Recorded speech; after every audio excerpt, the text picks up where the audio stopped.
When I shot the Aphorisms video last week, I knew I was going to miss a lot, and every time I thought about it, I had more ideas come to my mind. So I thought I would share some more with you. And I think a lot of times when you share aphorisms, they're not just about, specifically about plastic surgery, although there's a component to that. It's also about life. So I wanted to share a little bit about this. So again, I have my cheat sheet today. I'm going to read the first one, which is, happiness comes from within. I love this expression. Actually, my mentor, Ed Williams, taught me this, which is, when a patient comes to you that's sad, depressed, angry about life, you're not going to change that. You're going to have to really try to help that person, help heal the person and make sure that happiness is coming from his own heart, because you can do whatever great change to the face, but if there's an ugly heart or an angry soul, you're not going to be able to see that beauty, period. One expression I liked, I was listening to Wayne Dyer, and he's a great influence for me. He said, don't underestimate your ability to change yourself, and don't overestimate your ability to change someone else.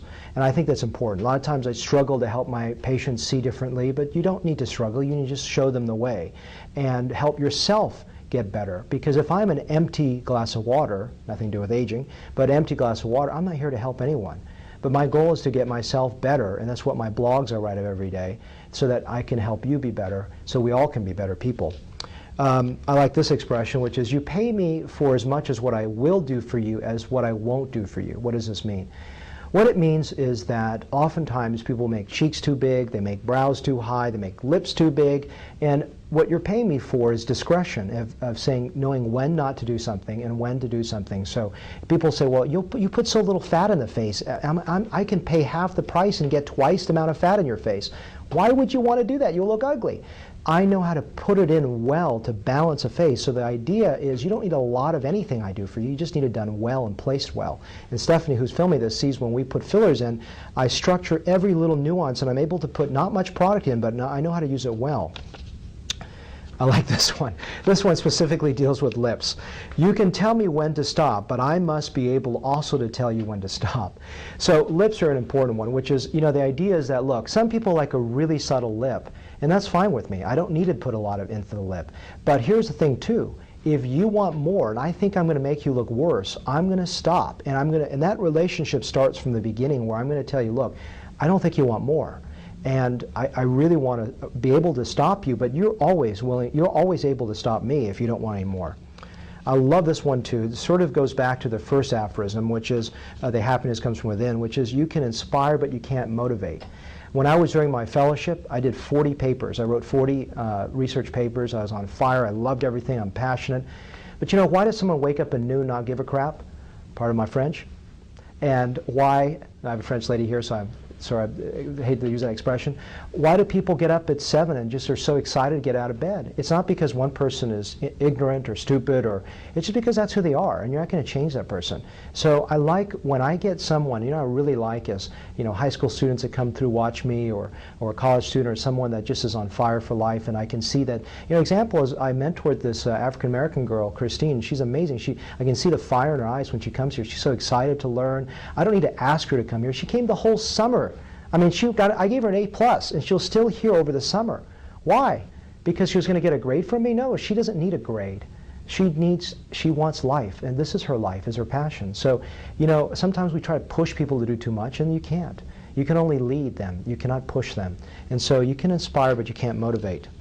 This one's a great one. It's from Viktor Frankl. If you haven't read his work on logotherapy and also Man's Search for Meaning, I really challenge you to do it. He was a concentration camp survivor, and I really was profoundly motivated by what he said. He says, when all freedoms are taken from you, you only have one freedom left, which is your attitude. What does that mean? Well, think about it. I mean, he was a concentration camp survivor. He saw his father, his mother, his siblings all die in front of him. But what he visualized is where he was going to be after 5 or 10 years. He's going to go back to Austria and lecture as a professor. That's great. He lived until the 1990s, and he passed on at a very old age. And I like this because I think I talked about another video where I was stuck at JFK on a plane. I couldn't get back from New York. And instead of sitting there being panicked and freaked out and scared and angry and crazy, just relaxed. You can't make those changes in life. You just have to accept what's in front of you and just be comfortable. Actually, that's another great saying. I put this in a blog a couple weeks ago, which is trying to be comfortable in an uncomfortable position. because oftentimes we sit there, and in yoga it teaches me, I do a lot of yoga, which is I'm sitting there straining with my muscles, and I realize if we can be comfortable in an uncomfortable position, it allows us to grow. If we have no trials and tribulations, we won't grow. I had a gentleman, I can't remember, I had dinner I think with a gentleman a couple weeks ago, I can't remember who it was, but the person told me, you know, we are a product of our trials and tribulations. If we don't have any trials and tribulations, we're not going to be a better person. I like this saying, which is, if you don't have integrity, nothing else matters. But also, if you have integrity, nothing else matters. In other words, that's it. It's so important to have that. And hopefully my staff knows I don't pay lip service to that. I treat patients with integrity and with respect because you deserve it. It's the way I want to be treated. It begins and ends with passion. I love this one because I had a hair transplant consult ask me, Dr. Lamb, why are you better? And I went through my harvest, my closure, my hairline design, how psychotically crazy I am in every little nuance of the procedure. And I said, sir, I'm going to break it down in one point. Look at your doctor's eyes. If that person has no passion and love for life, don't pick him, because it won't matter your outcome. He can be the most technically proficient individual, he can be the most artistic individual, but if he has no care in his heart and no passion in his eyes, then that is a problem. So I've talked about these things that are more philosophical in life, but also I thought these are great aphorisms that you can use in your life that I've used almost on a daily basis. I at least pull one of these out almost every day. Stephanie's heard a few of them I've already used today. So I think, you know, a lot of times I just want to touch on one point, which is oftentimes we look at plastic surgery as something superficial. I look at it as a component to my life. And for those people that look at plastic surgery superficial, are not going to be my patients. For me, what's so profound is that I'm here is my platform to be able to heal my patients who are with me. And so that's why when I write a blog about healing and self-development and all those things that may seem to have an incongruity with plastic surgery, I look at truly as an extension to be your best and for all of us to grow on a daily basis. So hopefully this little video about aphorisms is branching away from a little bit from plastic surgery, but it really dovetails back and reflects the core of what we stand for as a group and what I stand for as a surgeon.